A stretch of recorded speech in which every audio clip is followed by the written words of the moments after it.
नमो हरिहंताणं नमो सिद्धाणं नमो आयरियाणं नमो उवज्झायाणं नमो लोये सवसाहूणम्।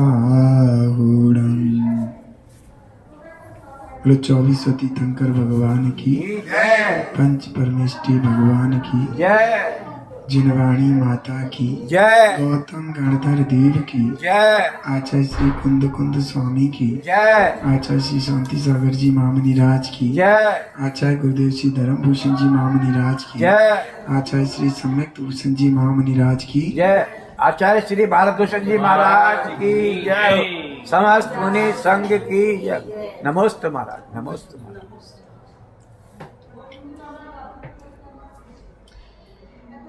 ग्रंथ श्री रतनकंठ शाकाचार्य जी चल रहा है। इसके रचयिता आचार्य भगवान समंत्र भद्र स्वामी है।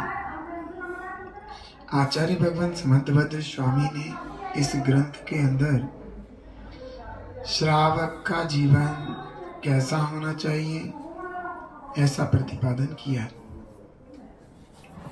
आज 9वां श्लोक है, सच्चे शास्त्र का स्वरूप। सच्चे शास्त्र कैसे होते हैं, कैसे होना चाहिए। आज शास्त्रों के नाम पर बड़ा धोखा है, जिसमें जिनेंद्र भगवान की वाणी यथार्थ सुलभता से सब जीवों को मिल सके ऐसे शास्त्र कौन से होना चाहिए, ये सब प्रतिपादन यहाँ पर किया जाएगा। तो 9वें श्लोक की ओर चलते हैं। आप तो पज्ञमनुलंघ्य मद्दृष्ट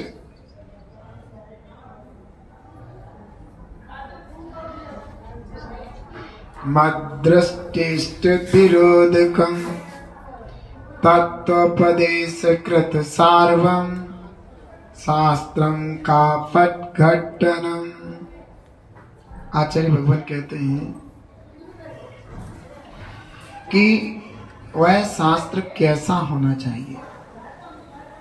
तो पहले बता रहे हैं कि वो तीर्थंकर भगवान के द्वारा कहा हुआ होना चाहिए।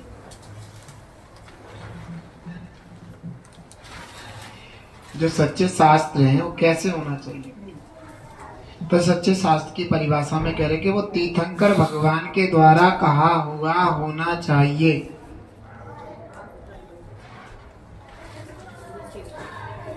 फिर क्या कह रहे हैं कि तीर्थंकर भगवान के द्वारा कहा हुआ होना चाहिए। फिर उसके बाद और भी बता रहे हैं, तो तीर्थंकर भगवान के द्वारा कहा हुआ शास्त्र कैसा होता है। सो बता रहे हैं कि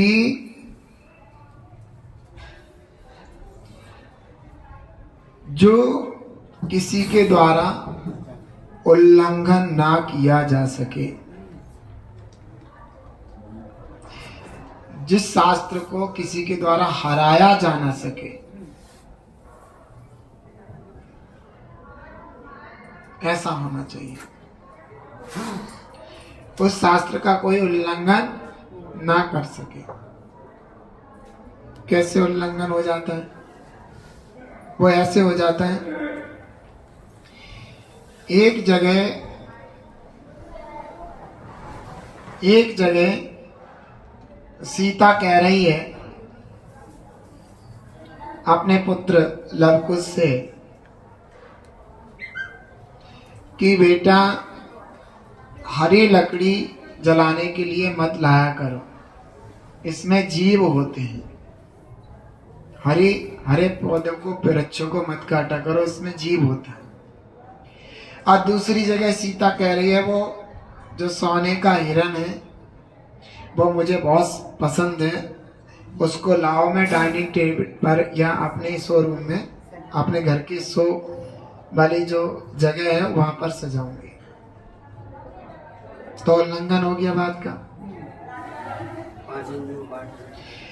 एक जगह कह रहे हैं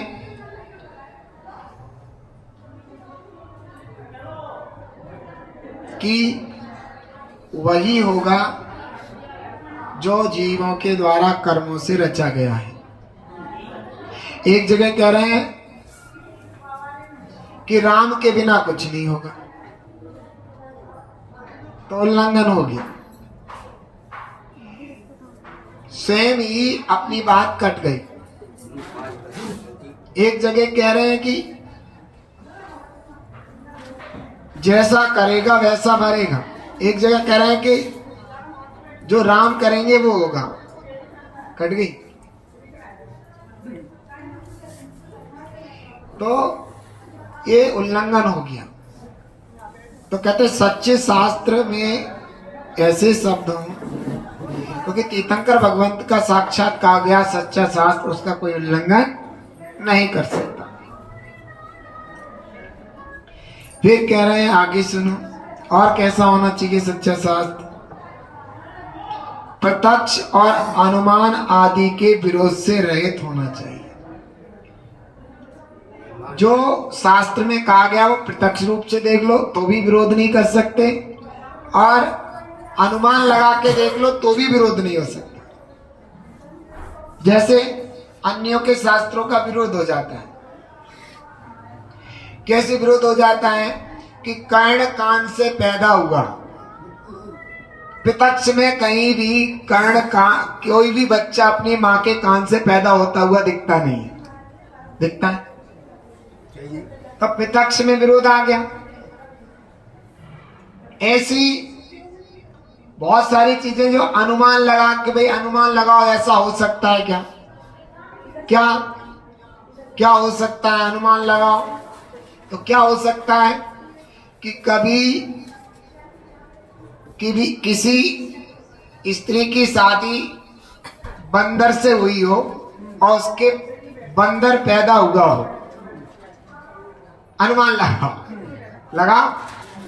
कभी किसी स्त्री की शादी बंदर से हुई हो और बंदर उसके बेटा पैदा हुआ हो, तो अनुमान से भी सिद्ध नहीं हो रहा है? हो रहा है? लगाओ अनुमान।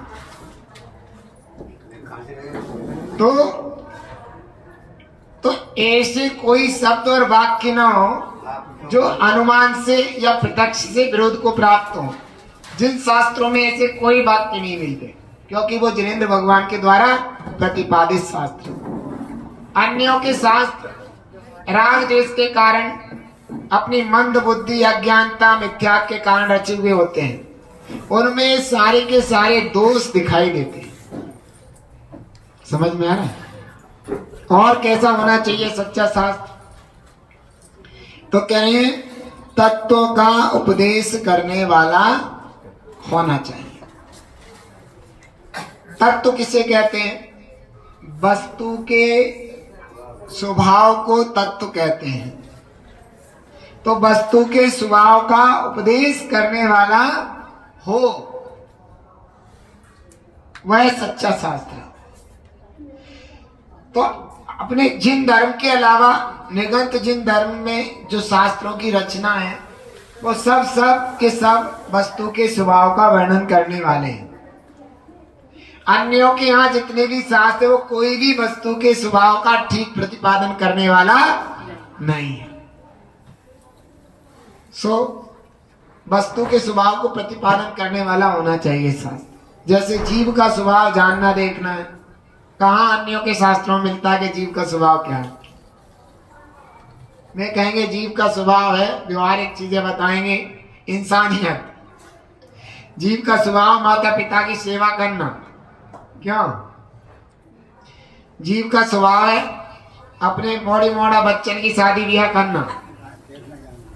जीव का स्वभाव ब्याह कर लेना, यही तो कहेंगे। जीव का स्वभाव भूखे को रोटी देना। ये जो व्यवहारिक चीजें, दूर व्यवहारिक चीजें, उनको जीव का स्वभाव बता रहे हैं। लेकिन जीव का स्वभाव जानना देखना है, चेतनता है, ऐसा कहीं भी किसी अन्य के शास्त्रों में, निगंत जिन धर्म के अलावा अन्य शास्त्रों में वस्तु का स्वभाव, जीव का, पुद्गल का, स्पर्श, गंध, वर्ण आदि आदि द्रव्यों का या वस्तु का स्वभाव देखने को नहीं मिलता। अब देखो और कैसा होना चाहिए? सबका हितकारी होना चाहिए। कैसा होना चाहिए शास्त्र? सबका सबका हितकारी। जिन शास्त्र, जिनेंद्र भगवान के द्वारा प्रतिपादित शास्त्र सबका हितकारी होता है। एक इंद्री से लेके संगी पचेंद्री जीव सबका हितकारी होता है। होता है कि नहीं? आपसे क्या कहा जाता है कि ऐसा खाओ जिससे बीमार ना पड़ो। फिर कहते हैं ऐसा भी खाओ जिससे दूसरे जीवों की हिंसा ना हो। और इनके यहाँ, अन्यों के यहाँ कह रहे हैं फिर त्योहार में खूब आलू भक्षण करो। किसी के यहाँ कह रहे हैं रात को खाओ, दिन में बंद कर दो, कह रहे हैं। तो वहां जीव की रक्षा नहीं है, जीव का हित नहीं है, सब जीवों का हित नहीं है। लेकिन जिनेंद्र भगवान के द्वारा जो उपदेशित शास्त्र हैं उनमें अहिंसा धर्म का प्रयोग होने के कारण जीव का हितकारक है। पानी छान के पियो, तो तुमने पानी छान के पिया तो तुम बच गए, अब पानी के अंदर जीव थे सो वे बच गए। बच गए, छान के पिया तो जीव का, सर्व जीव का हितकारी हो। गाय को तो मां मान लिया, सो गाय की सुरक्षा की जा रही है। और सबसे ज्यादा भैंस का दूध पीते हो उसे मौसी ही मान लेते। मौसी, ताई, नानी, चाची, बहन, भैया, साली, ऐसे तो मानते हैं। तो भैंस माँ भी नहीं है, आंटी भी नहीं है। और गाय क्या है? माता। क्यों? गाय दूध देती इसलिए माता। सबसे ज्यादा भैंस का दूध पीते हैं लोग। और बकरी को काकी मान लेते। लेकिन मेरे जिन धर्म में कहा गया है जितने भी गाय आदि जीव हैं वे दया के पात्र हैं, हमें सबकी रक्षा करना चाहिए।